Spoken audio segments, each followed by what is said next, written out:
Kempouze líbí.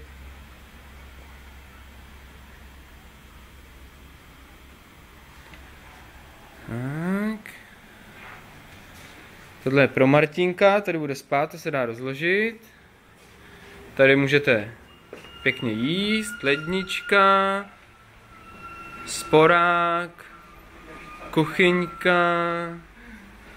tadyhle nějaký takové poličky a tady jdeme už do spálně, do toho, kde se spí. Tak, skříně tady a tady už je koupelna, umyvadlo, zrcadlo, vanna, záchod, okno do šachty. Takhle se otočím, jdeme zpátky, tady máme šminkovač. Tak.